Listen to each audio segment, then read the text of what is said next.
오래간만이네요, 줄리앙 씨. 선생님, 그동안 잘 지내셨어요?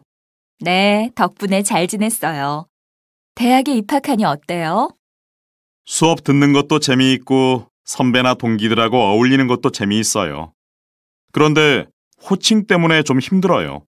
선배들이 제가 외국인인데도 자기들더러 형, 누나라고 부르라고 하니까 좀 불편해요. 1살 차이밖에 안 나는데 형이다 뭐예요?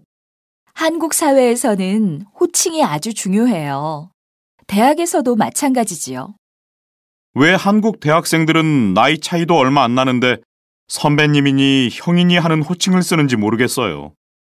한국인들은 호칭을 통해 상하 관계를 확인하려고 하는 경향이 있어요. 호칭은 나이와 밀접하게 관련이 있는데 나이에 따라 서열과 호칭이 결정되기 때문이죠. 한국 사회에는 나이에 따른 상하의 위계 질서가 있어서 경우에 따라서는 나이가 어린 아랫사람이 윗사람의 결정이나 의견에 모두 따라야 하지요. 대학에서는 나이를 대신하는 학번이라는 것이 있잖아요. 이 학번에 따라 선배와 후배의 서열이 결정되는 거예요. 왜 한국 사람들은 나이를 중요하게 생각하는 거예요? 우리나라에서는 나이 차이가 많이 나는 사람도 윗사람, 아랫사람이라는 의식 없이 서로 친구가 될 수 있거든요. 아마도 유교 사상 때문인 것 같아요. 유교에서는 신분이나 남녀의 엄격한 구별과 그에 따른 질서를 강조했어요. 이 유교의 영향으로 나이가 많은 사람을 공경해야 한다는 생각이 아직도 강하게 남아 있어요. 지하철이나 버스에서의 경로석도 그러한 예가 되겠지요.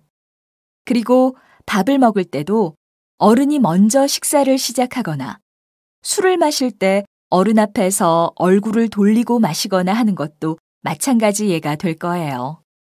아, 이제 좀 알겠어요. 제 한국 친구가 자기 언니보다 먼저 결혼하게 되었다고 언니한테 미안해 하던데 저는 이해가 안 됐거든요. 이것도 위계를 중시하는 유교 문화로 이해할 수 있겠네요. 유교는 중국에서 처음 발생해서 한국과 일본에 전해졌다고 들었는데 중국이나 일본에 비해서 한국은 유교적 전통이 많이 남아있는 것 같아요. 맞아요. 유교는 삼국시대에 들어와서 조선시대에 본격적으로 자리를 잡게 되었는데요. 조선시대 500년 동안 유교가 국가의 통치 이념이 되면서 한국인의 의식과 행동 양식에 많은 영향을 미치게 된 거죠. 오래간만이네요, 줄리앙 씨. 선생님, 그동안 잘 지내셨어요? 네, 덕분에 잘 지냈어요. 대학에 입학하니 어때요? 수업 듣는 것도 재미있고 선배나 동기들하고 어울리는 것도 재미있어요. 그런데 호칭 때문에 좀 힘들어요. 선배들이 제가 외국인인데도 자기들더러 형, 누나라고 부르라고 하니까 좀 불편해요. 1살 차이밖에 안 나는데 형이다 뭐예요? 한국 사회에서는 호칭이 아주 중요해요. 대학에서도 마찬가지지요. 왜 한국 대학생들은 나이 차이도 얼마 안 나는데 선배님이니 형이니 하는 호칭을 쓰는지 모르겠어요. 한국인들은 호칭을 통해 상하 관계를 확인하려고 하는 경향이 있어요. 호칭은 나이와 밀접하게 관련이 있는데 나이에 따라 서열과 호칭이 결정되기 때문이죠. 한국 사회에는 나이에 따른 상하의 위계 질서가 있어서 경우에 따라서는 나이가 어린 아랫사람이 윗사람의 결정이나 의견에 모두 따라야 하지요. 대학에서는 나이를 대신하는 학번이라는 것이 있잖아요. 이 학번에 따라 선배와 후배의 서열이 결정되는 거예요. 왜 한국 사람들은 나이를 중요하게 생각하는 거예요? 우리나라에서는 나이 차이가 많이 나는 사람도 윗사람, 아랫사람이라는 의식 없이 서로 친구가 될 수 있거든요. 아마도 유교 사상 때문인 것 같아요. 유교에서는 신분이나 남녀의 엄격한 구별과 그에 따른 질서를 강조했어요. 이 유교의 영향으로 나이가 많은 사람을 공경해야 한다는 생각이 아직도 강하게 남아 있어요. 지하철이나 버스에서의 경로석도 그러한 예가 되겠지요. 그리고 밥을 먹을 때도 어른이 먼저 식사를 시작하거나 술을 마실 때 어른 앞에서 얼굴을 돌리고 마시거나 하는 것도 마찬가지 예가 될 거예요. 아, 이제 좀 알겠어요. 제 한국 친구가 자기 언니보다 먼저 결혼하게 되었다고 언니한테 미안해 하던데 저는 이해가 안 됐거든요. 이것도 위계를 중시하는 유교 문화로 이해할 수 있겠네요. 유교는 중국에서 처음 발생해서 한국과 일본에 전해졌다고 들었는데 중국이나 일본에 비해서 한국은 유교적 전통이 많이 남아있는 것 같아요. 맞아요. 유교는 삼국시대에 들어와서 조선시대에 본격적으로 자리를 잡게 되었는데요. 조선시대 500년 동안 유교가 국가의 통치 이념이 되면서 한국인의 의식과 행동 양식에 많은 영향을 미치게 된 거죠. 안녕하세요. 저는 국어국문학과 신입생 줄리앙입니다. 오늘 저는 여러분께 한국어에 반영된 유교 사상이라는 주제로 말씀드리려고 합니다. 제가 이 주제를 선택한 이유는 언어와 문화는 서로 관련성이 깊고 한국어에는 유교 사상이 많이 반영되어 있다고 생각했기 때문입니다. 제 발표는 크게 두 부분으로 되어 있습니다. 첫 번째는 유교 사상과 한국어의 관련성에 대한 것이고, 두 번째는 유교 사상이 반영된 한국어 사례에 대한 것입니다. 우선 유교 사상과 한국어의 관련성에 대해 살펴보도록 하겠습니다. 언어는 문화와 깊은 관련성이 있고 어떤 문화는 한 언어를 이루는 바탕이 되기도 합니다. 먼저 이 속담을 봐주십시오. 찬물도 위아래가 있다라는 속담에는 순서와 질서를 중시하는 유교 사상이 반영되어 있습니다. 이처럼 우리가 흔히 사용하는 표현에서 유교 사상의 영향을 쉽게 발견할 수 있습니다. 다음으로 유교 사상이 반영된 한국어의 사례에 대해 말씀드리겠습니다. 유교 사상은 상하 관계와 서열을 중시하는데 가족과 사회에도 많은 영향을 미쳤습니다. 유교에서 중시하는 수직적 대인관계가 가족에서 사회로 확장되면서 서열의식이 분명한 사회를 이루게 되었습니다. 이런 서열의식은 한국어의 높임말이나 복잡한 호칭어에서도 잘 드러납니다. 먼저 높임말에 대해 말씀드리겠습니다. 이 예문을 봐주십시오. 진지 드십시오. 진지 드세요. 밥 먹어요. 밥 먹어라와 같이 같은 의미를 가진 문장도 화자와 청자의 관계, 서열, 나이에 따라 다르게 사용됩니다. 진지 드십시오와 진지 드세요는 화자보다 나이가 많거나 서열이 높은 사람에게 사용할 수 있는 말입니다.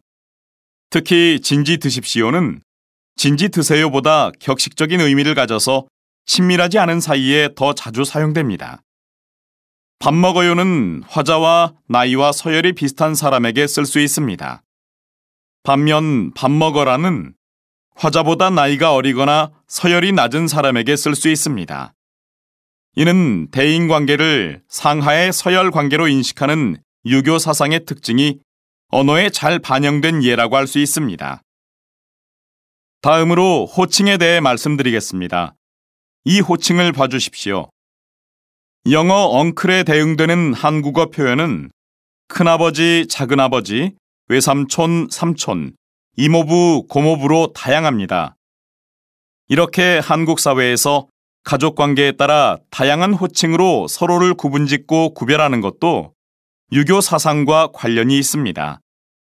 예를 들어 여자가 결혼하면 시부모는 며느리를 새아가라고 부릅니다. 반면 남편의 남동생은 형수님이라고 하며 남편의 여동생은 새언니라고 부르는 등 같은 사람이 다양한 호칭으로 불리게 됩니다.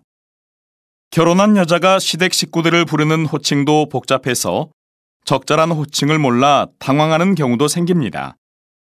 이러한 호칭은 서로의 관계와 서열을 확인하는 것이므로 다양한 호칭의 발달도 상하의 서열 관계를 반영하는 것임을 알 수 있습니다.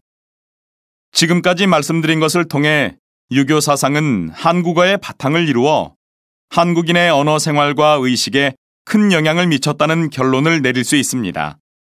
그렇기 때문에 한국어와 한국 문화를 좀 더 깊이 이해하기 위해서는 유교 사상에 대해 꼭 알아야 한다고 외국인 친구들에게 조언해주고 싶습니다.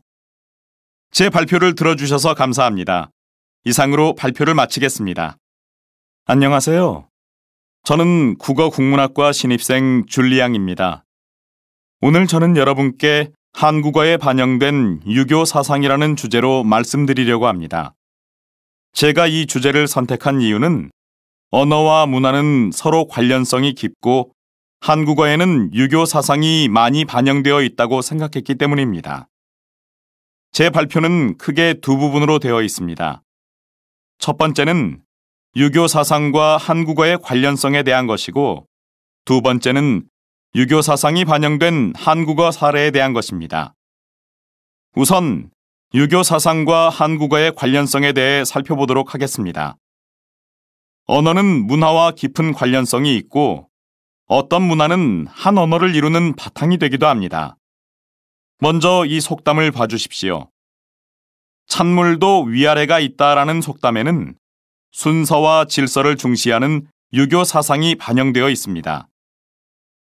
이처럼 우리가 흔히 사용하는 표현에서 유교 사상의 영향을 쉽게 발견할 수 있습니다. 다음으로 유교 사상이 반영된 한국어의 사례에 대해 말씀드리겠습니다. 유교 사상은 상하 관계와 서열을 중시하는데 가족과 사회에도 많은 영향을 미쳤습니다. 유교에서 중시하는 수직적 대인관계가 가족에서 사회로 확장되면서 서열의식이 분명한 사회를 이루게 되었습니다. 이런 서열의식은 한국어의 높임말이나 복잡한 호칭어에서도 잘 드러납니다. 먼저 높임말에 대해 말씀드리겠습니다. 이 예문을 봐주십시오. 진지 드십시오. 진지 드세요. 밥 먹어요. 밥 먹어라와 같이 같은 의미를 가진 문장도 화자와 청자의 관계, 서열, 나이에 따라 다르게 사용됩니다. 진지 드십시오와 진지 드세요는 화자보다 나이가 많거나 서열이 높은 사람에게 사용할 수 있는 말입니다. 특히 진지 드십시오는 진지 드세요보다 격식적인 의미를 가져서 친밀하지 않은 사이에 더 자주 사용됩니다. 밥 먹어요는 화자와 나이와 서열이 비슷한 사람에게 쓸 수 있습니다. 반면 밥 먹어라는 화자보다 나이가 어리거나 서열이 낮은 사람에게 쓸 수 있습니다. 이는 대인관계를 상하의 서열 관계로 인식하는 유교 사상의 특징이 언어에 잘 반영된 예라고 할 수 있습니다. 다음으로 호칭에 대해 말씀드리겠습니다. 이 호칭을 봐주십시오.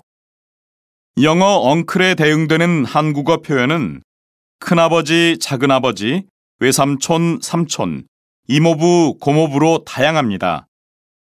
이렇게 한국 사회에서 가족관계에 따라 다양한 호칭으로 서로를 구분짓고 구별하는 것도 유교 사상과 관련이 있습니다. 예를 들어 여자가 결혼하면 시부모는 며느리를 새아가라고 부릅니다. 반면 남편의 남동생은 형수님이라고 하며 남편의 여동생은 새언니라고 부르는 등 같은 사람이 다양한 호칭으로 불리게 됩니다. 결혼한 여자가 시댁 식구들을 부르는 호칭도 복잡해서 적절한 호칭을 몰라 당황하는 경우도 생깁니다. 이러한 호칭은 서로의 관계와 서열을 확인하는 것이므로 다양한 호칭의 발달도 상하의 서열 관계를 반영하는 것임을 알 수 있습니다. 지금까지 말씀드린 것을 통해 유교 사상은 한국어의 바탕을 이루어 한국인의 언어 생활과 의식에 큰 영향을 미쳤다는 결론을 내릴 수 있습니다.